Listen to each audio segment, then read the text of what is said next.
అర్హులైన పేదలందరికీ ఇందిరమ్మ ఇండ్లు బేషరతుగా కేటాయించాలని సిపిఐ రాష్ట్ర సమితి సభ్యులు కొల్లాపూర్ నియోజకవర్గ కార్యదర్శి ఎస్ఎండి ఫయాజ్ డిమాండ్ చేశారు. కొల్లాపూర్ నియోజకవర్గంలో భారత కమ్యూనిస్టు పార్టీ సిపిఐ 12వ మహాసభ నిర్వహించడం సందర్భంగా ఈ కార్యక్రమానికి ముఖ్య అతిథిగా ఆయన పాల్గొనడం జరిగింది. ఈ సందర్భంగా ఆయన మాట్లాడుతూ రాష్ట్ర ప్రభుత్వం ప్రవేశపెట్టిన సొంత ఇల్లు లేని నిరుపేదలకు ఇల్లు కట్టుకోవడానికి ఇందిరమ్మ ఇల్లు పథకం పేరుతో ఇల్లు లేని పేదవాడికి 5 లక్షల నగదు సాయం చేస్తున్నామని చెప్పిన ఎన్నికల వాగ్దానాన్ని 100% అమలు చేయాలని ఫయాజ్ డిమాండ్ చేశారు.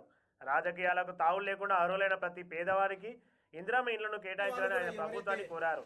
అర్హులై సరిపడటువంటి ఇళ్లు లేక ఇబ్బంది పడుతున్నారో, ఆ ఇళ్లకు సరిపోయిన బాత్రూమ్లు లేక ఇతర లేకపోతే రోజువారీ ఖర్చుల కోసం పింఛన్లు, ఆ రేషన్ కార్డులు అందరికీ సరిపోయేవి లేకపోగా ప్రభుత్వం ఇస్తామన్న 2500కి ఆశగా ఎదురు చూస్తున్న వాళ్ళందరికీ ఈ సమస్యలను పరిష్కరించి తక్షణం ఇచ్చే రకంగా రేపు ముఖ్యమంత్రి గారికి మంత్రి గారి ద్వారా, అది వినకపోతే ఇతర అన్ని కార్యక్రమాలు ఇక్కడ ఉన్న వాళ్ళందరికీ, ఇక్కడ అంటే ఈ మీటింగ్లు కాదు, ఈ కొల్లాపూర్ పట్టణంలో ఉన్న వాళ్ళందరికీ మన ఎంబడి రాకపోయినా, మన జెండా పట్టకపోయినా మనం పనిచేసేదే ప్రజల కోసం.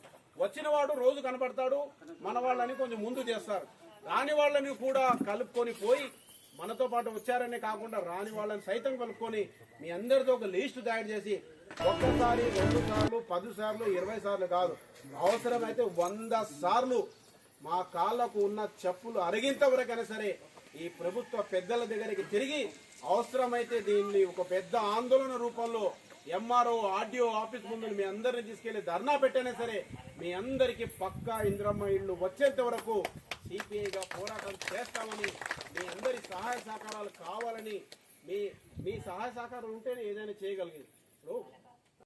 మనలాంటి పేదవాళ్ళు కమ్యూనిస్ట్ పార్టీలందరూ కూడా ఏ ప్రభుత్వం ఎక్కువ రోజులు ఉంటే వాళ్ళలో ఒక నియంత్రణతో పెరుగుతుంది, నేను అనేటువంటి అహం పెరుగుతుంది అని చెప్పి కేసీఆర్కి వ్యతిరేకంగా చాలా పార్టీలన్నీ కలిసి కాంగ్రెస్ ని గెలిపించడం జరిగింది. వీరు బ్రహ్మాండమైనటువంటి వాగ్దానాలు ఇచ్చారు. చాలా సంవత్సరాల నుంచి రేషన్ కార్డు లేవు, ఇస్తామని చెప్పారు. పింఛన్లు ఇస్తామన్నారు. ప్రతి మహిళకు 2500 రూపాయలు చొప్పున మేము ప్రతి నెల ఇస్తాం, 3 నెలల్లోనే స్టార్ట్ చేస్తామని చెప్పారు. ఇప్పటికీ సంవత్సరంన్నర దాటిపోయింది.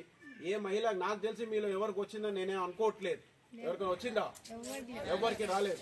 అలాగే డిగ్రీ వరకు ఆ పై చదువులో చదువుకున్న యువకులు ఉద్యోగాలు రాకపోతే వాళ్ళందరికీ నిరుద్యోగ వృత్తి, అంటే వాళ్ళ నిరుద్యోగులు ఎక్కడైనా ఉద్యోగాల కోసం తిరగడం రావడం, వాళ్ళ పెట్రోల్ ఖర్చులు ఫోన్ ఖర్చుల కోసం 3000 4000 ఎంత చెప్పింది 3000 రూపాయలు నిరుద్యోగ వృత్తి